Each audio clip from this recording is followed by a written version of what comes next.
네, 알코올 중독이란 사회적으로 한 얘기고요. 정신건강의학과적인 정식 진단명은 알코올 의존증 혹은 알코올 의존성 증후군입니다. 알코올 의존증은 환자분이 스스로 술을 조절해서 마실 수 있는 능력을 상실한 상태, 즉 쉽게 얘기하면 혼자서 술 조절을 못하는 상태를 우리가 모두 알코올 의존증이라고 합니다. 많은 양의 알코올에 오랜 기간 동안 뇌가 노출이 되다 보면 알코올 의존증이 생기게 되는데 크게 네 가지 특징이 나타납니다. 첫 번째는 내성이죠. 우리가 두통약을 매일 하나씩 먹다가 보면 어느 순간부터 약발이 안 들어서 두 알씩 먹는 것과 똑같이 뇌에서 요구하는 알코올의 양이 점점 늘어나게 돼요. 결국 환자분이 술을 더 많이, 더 자주 먹게 되는 현상이 내성이고요. 두 번째는 금단 증상입니다. 금단 증상은 뇌에서 요구하는 알코올의 양은 점점 늘어나는데 그거를 만족을 못 시키게 되면서 나타나는 현상으로서 크게 세 가지의 금단 증상이 있습니다. 첫째는 신체적 금단 증상으로서 제일 먼저 시작되는 것은 잠을 못 자게 되죠. 많은 분들이 잠자려고 술 먹는다라고 얘기를 하지만 사실은 반대죠. 술 때문에 잠을 못 자게 됩니다. 그리고 두 번째 신체적 금단 증상은 식은땀이 나게 되고요. 특히 식사할 때나 주무실 때 온몸에 땀이 나게 됩니다.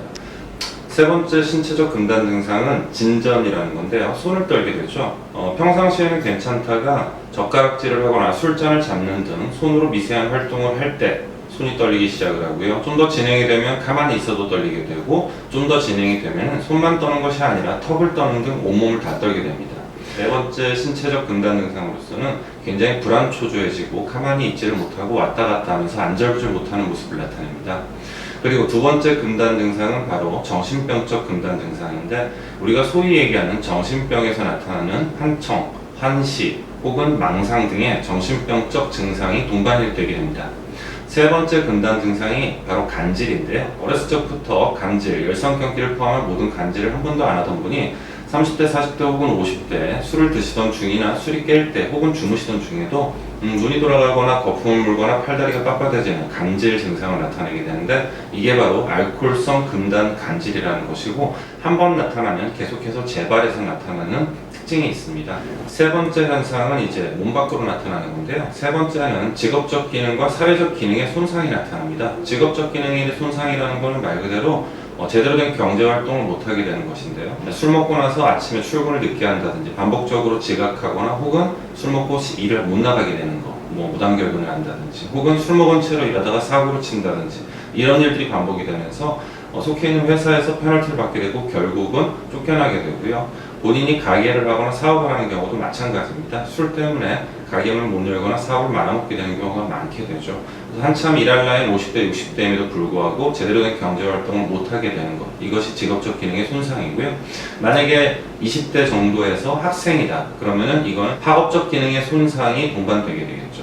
그다음에 사회적 기능의 손상이라는 것은 한 사람의 성인으로서 해야 되는 그리고 할 수 있는 기능들을 못하게 되는 건데요. 대표적인 예가 술 먹고 집에서 행패를 부린다든지 혹은 집 밖에서 지나가던 분들과 시비를 걸어서 병원에 간다든지 혹은 경찰서에 간다든지 이런 것들 혹은 술 먹고 아무 데서나 주무시다가 돌아가실 뻔한다든지 혹은 경찰차를 타고 집에 온다든지 술 먹고 본인은 기억을 못하는 채로 계속 술값 계산을 하는 등에서 경제 문제를 일으킨다든지 아니면은 술 먹고 음주운전을 반복적으로 해서 면허정지 면허 취소 혹은 음주병 혐의로 구속이 된다든지 이런 일들 바꿔 얘기하면은 제대로 된 사람 구실을 술 때문에 못하게 되는 걸 사회적 기능의 손상이라고 합니다.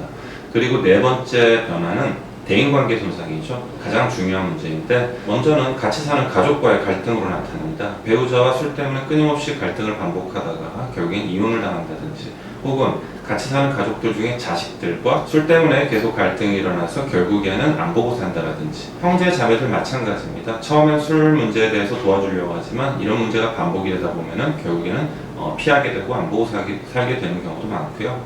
유일하게 환자분과 관계를 유지하는 것은 결국엔 부모인데 안타깝게도 부모님들은 대부분 환자분들보다 먼저 돌아가신다는 거죠. 그 다음에 친구 관계 마찬가지입니다. 술 문제가 반복이 되면서 점점 하나둘씩 연락하거나 만나는 친구들이 떠나가게 되고요. 언젠가 되돌아보면 결국엔 주변에 남아있는 건 같은 알코올 의존 친구 한두 명 혹은 아무도 없게 됩니다. 그리고 술 자체가 사람을 굉장히 폐쇄적으로 만드는데요. 처음에는 밖에서 어울려서 떠들면서 술 먹는 걸 좋아하다가 어느 순간부터 밖에서 마시고 술을 사들고 집에 와서 마시기 시작을 하고 나중에 되면 많이 진행이 된 상태에서는 집 밖에 안 나가고 혼자서 집에서 계속 술 먹는 행위를 반복하게 됩니다. 이렇게 내성이 생기고 금단 증상이 나타나고 직업적 사회적 기능이 손상되고 대인관계가 손상되는 이 네 가지 중에 단 하나라도 존재하게 되면 우리는 알코올 의존이라고 진단을 내리게 되어 있습니다.